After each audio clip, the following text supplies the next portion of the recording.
La santé et le bien-être, c'est sur Europe 1. Nous sommes avec vous depuis 15h. Et pour cette dernière séquence de l'émission, nous sommes rejoints, comme tous les jours, par Catherine Blanc, sexologue et psychanalyste à Paris.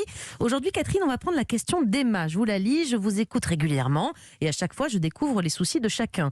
Et moi, ça m'inquiète, car dans le mien, je n'ai pas de problème, tout se passe bien. Jamais de dispute avec mon mari. Et au lit, tout se passe bien. Je me demande donc si c'est normal. Alors Catherine, on répond à tellement de problèmes que finalement, ceux qui n'en ont pas s'inquiètent maintenant. C'est normal d'être trop love tout le temps, quoi, en fait.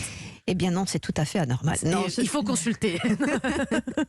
Et c'est, évidemment, on rejoint cette fameuse question de la normalité. Si on considère que la normalité, c'est le plus grand nombre, on peut se poser la question de la normalité d'aller bien. Ceci étant, ça ne veut pas dire qu'il faut aller mal. Ceci étant, ne veut pas dire que le couple ne peut qu'aller mal. Simplement, évidemment, il faudra en savoir un peu plus. Je ne dis pas depuis combien de temps ils sont, parce que si ils sont ensemble depuis 2 mois, tout va bien, c'est normal, effectivement. C'est normal. Et puis même si on est ensemble depuis des années et qu'on ne se dispute pas et que la sexualité va bien, ça ne veut pas dire effectivement qu'il y a un problème, comme s'il fallait toujours être dans la tension. Certains d'ailleurs ont le sentiment que la relation n'a de sens que si on se contredit, que si on se dispute pour relancer l'élan amoureux, comme s'il n'y avait que du bonheur à l'orée d'une difficulté ou d'un péril. Mais j'avoue que moi, je trouve ça un peu suspicieux quand même.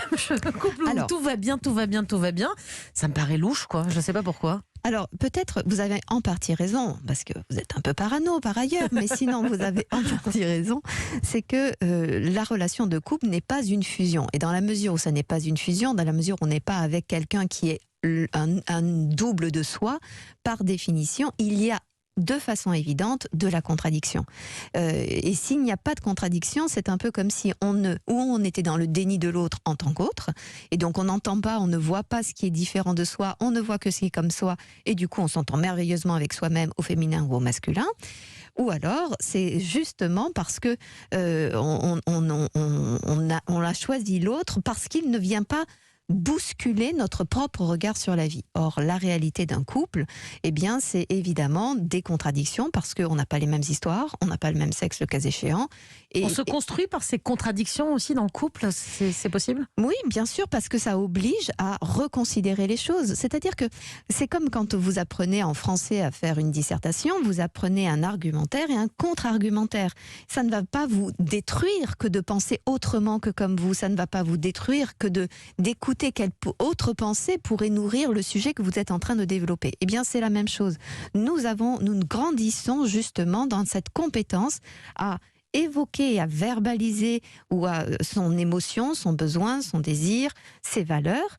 Mais c'est très intéressant et nécessaire absolument d'écouter ce qu'un autre point de vue pourrait évoquer, quitte à ce que ce soit pour nourrir sa propre pensée et parfois pour heurter sa propre pensée. Alors si on veut aider Emma à grandir, à ne pas rester toute petite dans cette relation, parce que vous dites que c'est quand même une manière de grandir aussi, de se retrouver face aux contradictions de l'autre, est-ce qu'on doit lui conseiller de mettre de l'huile sur le feu pour créer de gentilles disputes ? Je sais pas. Pas nécessairement de mettre de l'huile sur le feu, mais peut-être d'ouvrir un peu plus peut-être ses oreilles et son regard sur l'autre, ne serait-ce que pour voir si c'est toujours en adéquation, mais peut-être que ça l'est tout simplement parce que chacun voit bien qu'il y a des moments où ils ne sont pas d'accord.